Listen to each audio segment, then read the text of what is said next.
living in a world where people care for one another, and the importance of feeling connected that are founded in the earliest years of our lives. Now in the United Kingdom, Catherine, the Princess of Wales, has announced that she has cancer and is undergoing chemotherapy. Her condition was disclosed in a video message. This follows weeks of speculation about her whereabouts and her health since she was admitted to hospital in January. For the royal family this morning, in the wake of Princess Kate's announcement that she is being treated for cancer, Kate Middleton's recent journey has left many wondering if the royal family is quietly preparing for a future without her. Following her cancer diagnosis, her royal duties came to a grinding halt. It is the statement that echoed throughout the world. Kate Middleton, now diagnosed with cancer and undergoing chemotherapy. For a woman many saw as the heart of the monarchy, her diminished presence threatened everything she stood for. But what happens if she never fully returns? And why is she so important in royal circles? Join us as we reveal the untold story behind Kate's cancer diagnosis. Kate Middleton's health issues. This may shatter the hearts of royal family lovers. But the hard truth is that Kate Middleton might be slowly saying goodbye. And people can feel it. The palace didn't make any statement about it, but everything around her has changed. The quiet moments, the missed events, and the sudden changes in her husband's schedule. It all speaks louder than any words. Since her diagnosis, things haven't just paused. They've changed. It all started with her cancer diagnosis in March 2024. The news rattled the entire nation that had only recently begun to settle after the passing of Queen Elizabeth. For weeks before that announcement, rumors had been swirling. People noticed her absence. There were no new pictures. Royal events carried on without her, and with every silence from the palace, the worry grew. When the news finally came, it landed like a punch to the chest. However, just when we thought we'd seen the worst, what happened next changed the entire story. Stay tuned to find out more. The cancer was discovered after an abdominal surgery last year. At first, there was no mention of anything serious. But as the days turned into weeks and the updates grew colder, something began to feel off. Then came the truth, shared through a short video filmed outside in Windsor. The message was soft, but powerful. Calm, but emotional. It wasn't just an update. It felt like a personal moment shared with millions. One that carried the weight of something far bigger than a medical statement. I wanted to take this opportunity to say thank you personally for all the wonderful messages of support and for your understanding whilst I've been recovering from surgery. It has been an incredibly tough couple of months for our entire family. But I've had a fantastic medical team who have taken great care of me, for which I'm so grateful. She didn't give every detail, and she didn't need to. What mattered was what it meant. The Princess of Wales wasn't stepping away because she wanted a break. She was stepping into the most brutal battle of her life. And this came just weeks after King Charles confirmed his fight with cancer, throwing the royal family into a double crisis the country hadn't seen before. Two of the most important figures in the monarchy were now fighting battles no crown could shield them from. Kate made it clear that her children needed protection from the noise. She asked for privacy, not just for herself, but for George, Charlotte and Louis as well. That alone told people this wasn't a brief pause from the public. This was the kind of situation that didn't come with guarantees. And that's when it hit home. This wasn't just a royal moment. It was a human one. Immediately, everything on her royal calendar was wiped clean. Engagements, appearances and meetings, both public and private, were put on hold. It was the first time since she joined the royal family that her presence vanished entirely from public life. There are no balcony waves, no charity events, no speeches or small smiles were captured on camera. The image of a hard-working royal who always seemed to hold it all together suddenly disappeared. And that silence said more than words ever could. But that wasn't all. Prince William also began adjusting his schedule. At first, it seemed like a quiet move, but it didn't take long for people to understand. He was stepping back, not because of protocol, but because of love. He needed to be at home, with her, with their kids. The seriousness of her illness started to show not in what was said, but in what wasn't. Royal aides stopped predicting her return. Reporters stopped asking about her next event. Instead, everyone began waiting quietly and with growing fear. Kate missed the Easter celebrations. She wasn't seen at Trooping the Color. These weren't just ceremonial appearances. They were traditions that shaped the country's perception of its royal figures. Her absence from them confirmed that this was more than just a pause. People began wondering if she would return at all. Behind palace walls, staff were told to prepare for the long haul. Her recovery, they said, would be open-ended. There were no deadlines, no expected return months, and no rushed plans. It was an uncertain road ahead, and the palace wasn't going to pretend otherwise. That honesty only made the situation feel heavier. Across the UK, the news sparked something deeper than headlines.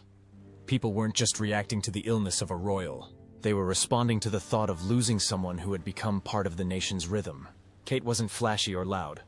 She was steady. She showed up, and now that presence was gone. For many, it brought back the sadness they felt when Queen Elizabeth passed, the sense that a steady hand was slipping away again. A few moments ago, Buckingham Palace announced the death of Her Majesty Queen Elizabeth II. The palace has just issued this statement. It says the Queen died peacefully at Balmoral this afternoon. The mood shifted. It wasn't just about her role, her beauty, or her grace anymore. It became about her life, her health, her family. The story shifted from being about duty to being about survival. And when people spoke about her, they didn't talk like fans of royalty. They spoke like neighbors, friends, mothers and daughters who understood what it meant to face something that didn't care about status or title. It became clear that her illness wasn't going to be something the palace could manage with statements or staged photos. This was different. This was real. And it brought the royal family closer to the public. Not through events or celebrations, but through shared pain. The UK had just begun to adjust to life after Queen Elizabeth. The currency was changing. The stamps, the ceremonies. And now, here was another shift. This time not due to age, but to illness. People who had finally begun to accept Charles as king were now watching his daughter-in-law, the future queen, vanish from view. It was too much, too fast. Kate had become more than a symbol of royal grace. She had become a connection point between the old and the new. Her illness wasn't just private. It was political, emotional, and symbolic. It left behind questions no one wanted to ask. But everyone was thinking. And even in silence, even while out of sight, she remained the center of the conversation. The story of Kate's diagnosis didn't end with the video in Windsor. That moment was only the beginning. Are you wondering how one woman's fight could quietly change the future of the crown? Keep watching to find out. Kate Middleton's role in the royal family. Before the world saw Kate Middleton as a patient fighting a private health battle, she was widely seen as the strongest bridge between the past and the future of the royal family. Her journey from Duchess to Princess of Wales wasn't just about changing titles. It was about rising steadily into one of the most potent and visible roles within the monarchy. She earned it step by step, year by year, not by headlines or controversy, but by showing up and doing the work in a way that looked effortless, but carried deep responsibility. In 2019, Queen Elizabeth herself made that clear when she awarded Kate the Dame Grand Cross of the Royal Victorian Order. It was more than a medal. It was the Queen's way of saying Kate had served the crown with loyalty and excellence. The honor has been given specifically because it was the 8th wedding anniversary of the Duke and Duchess of Cambridge. But it is quite usual for royal ladies to receive this honor. Few people ever receive such a high level of royal recognition. For Kate, it was a quiet but firm stamp of approval from the most respected monarch in British history. By 2024, as she was already battling a private health challenge, another rare honor came her way. Princess Anne herself, who was always known for her no-nonsense standards and commitment to tradition, awarded Kate the Royal Companion of Honor. It shocked even longtime royal watchers, not because Kate didn't deserve it, but because the award itself is usually reserved for figures outside the royal family. Giving it to Kate was a sign that even among royals, she stood apart. She wasn't just a supportive wife or smiling public figure. She'd become essential. But Kate's influence didn't stop at awards. She carried real responsibility. She held military titles like Colonel of the Irish Guards and Royal Honorary Air Commandant of the RAF Air Cadets. These were not symbolic roles. They tied her directly to British history and tradition, particularly among the armed forces community. Whenever she attended parades, presented medals or wore a military uniform, it reminded the public that the monarchy wasn't just about ceremonies. It was about service and connection. Outside of palace walls, she poured her time into over 20 major charities and organizations. She didn't just lend her name to them. She showed up, learned the systems, asked tough questions, and worked to create change. Her focus was consistent and deliberate. Early childhood development, mental health, addiction recovery, and the arts. She wasn't chasing popular trends. She was building foundations in areas that shaped real lives, often quietly and far from the cameras. That is not all. One of her most significant personal endeavors was the launch of the Shaping Us campaign. It wasn't just another royal initiative. It was a full-on national conversation about how the early years of a child's life affect everything that follows.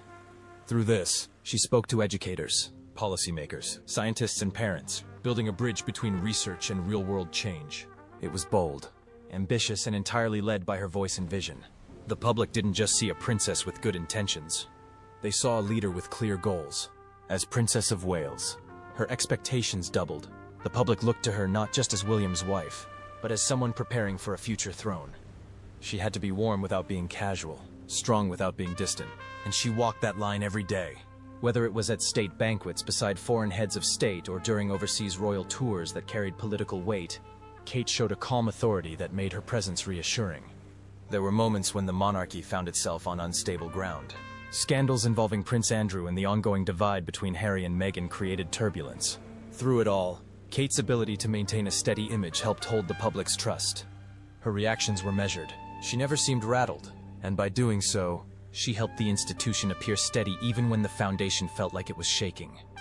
After the death of Queen Elizabeth, the royal family needed someone to step forward who could ease that transition. King Charles was stepping into a role he had waited decades to claim, but the emotional weight left behind by the Queen's passing was still fresh. It was Kate who helped carry the public's affection forward. She took over traditions with grace and made new ones feel natural. For younger generations who didn't grow up watching the Queen, Kate became the face they most connected with. In private, those around her understood her role was more than appearances. She was a future queen consort. Her popularity wasn't just helpful, though it was necessary. Her ability to engage with both the public and the press made her one of the royal family's most valuable figures. That kind of influence isn't assigned, it's earned, and she had earned it long before any illness took her out of view. What made her stand out wasn't just what she did. It was how she did it, with consistency, with intention, without drama. There was no push for attention, no flashy headlines. She moved the monarchy forward without dismantling it. For people inside the palace, she became the quiet force holding things together. All of this made her diagnosis feel even heavier. It was a moment where the royal family had to reckon with the idea that one of their most crucial members might be sidelined. And not temporarily, the timing made it more intense. With King Charles already ill and public confidence hanging by a thread, Kate's absence created a vacuum no one else could fill. But behind the awards, the titles, and the public image, there was still a mother, a wife, and a woman. The more people learned about what she had achieved and carried on her shoulders, the more it became clear how much was at stake. And that service had touched almost every part of the modern monarchy. The story was no longer just about how Kate fit into the royal family. It was about what might happen to that family without her presence. And as her treatment continued in silence, one question quietly lingered behind the palace gates. What happens to a crown when the person holding it all together begins to let go? Even if just for a while? That answer the country would begin to see in the days that followed, when the illness started pulling not just at one woman, but at the heart of an entire family. Can the royal family cope without Kate Middleton? As Kate Middleton focused on her recovery behind closed doors, the impact of her absence didn't fall on the palace alone.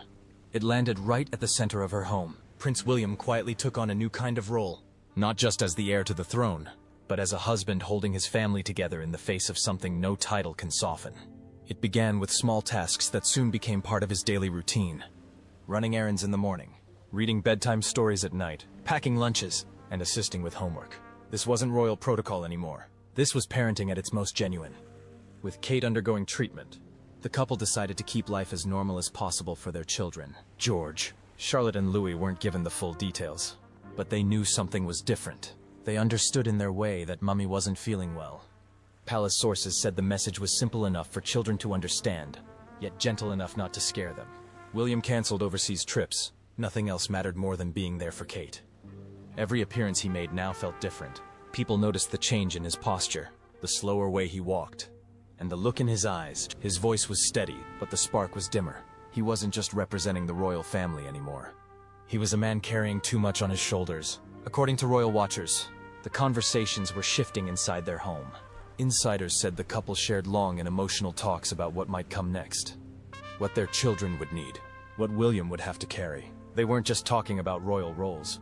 They were discussing life and legacy, love, and what would be left behind if things didn't go the way they had hoped. During Kate's hardest weeks, Charles and Camilla offered to step in. They weren't just showing support as king and queen. They were showing up as parents and grandparents. They helped with the children, offered presents, and tried to bring moments of comfort to a household that had become too quiet. It was a rare opportunity to see the softer, more human side of a family that often presents itself behind a facade of formality. That is not all. Royal observers also noted that George, the eldest, started showing signs of the pressure in small but visible ways. Teachers at his school noticed that he had grown quieter and more serious. Staff were asked to keep an eye on him to ensure he had the emotional support he needed. The palace didn't want him to carry more than he had to, But at his age, it was hard not to notice that things at home weren't the same. Charlotte and Louis were protected even more closely. Louis, the youngest, had his schedule adjusted to give him more time at home and less disruption in his routine. The family didn't want the stress of travel or too many public obligations to detract from the one thing they were fighting to preserve: stability inside the home. Every part of the household was reworked. Staff adjusted their duties. Public engagements were scaled back.